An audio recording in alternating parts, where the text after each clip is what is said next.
Karong katapusang adlaw sa pagbisita sa mga kabanay, una temporaryong isirado ang mga sementeryo sa Samal Island. Nihit ang mga bibisita, hinungdan nga apektado sab ang mga manindahay og bulak ug kandila. Ano ang report ni Sheila Vergara Rubio.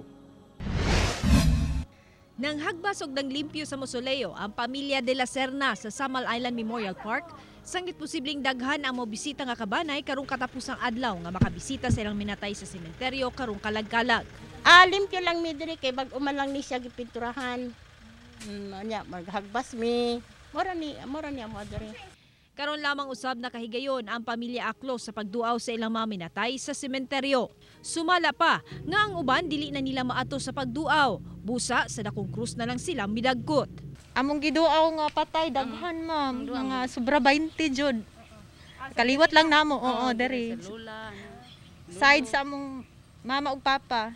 Pero nagsabay-sabay na lang. Oo, gisabay na lang namo kay para maisa. Sugod ugma kutob November 3, sirhan ang mga sementeryo sa Samal Island bunga sa pandemya. Apan dili kay daghan ang miduaw sa mga sementeryo kaganihang buntag. Busa, apektado ang panginabuhian sa mga manindahay ug bulak ug kandila. Sama ni Aldrin Moriones nga kaniadto mo income kuno siya og 7,000 sa tulo ka adlaw nga pagpamaligya. Apan karon nga nihit ang tao, halos wa pa siya makabawi siyang kapital. Ingaw di tayo mo, income ra ko 600 pinta no ngalin. Sa karong adlaw na. Oo, karong buntaga.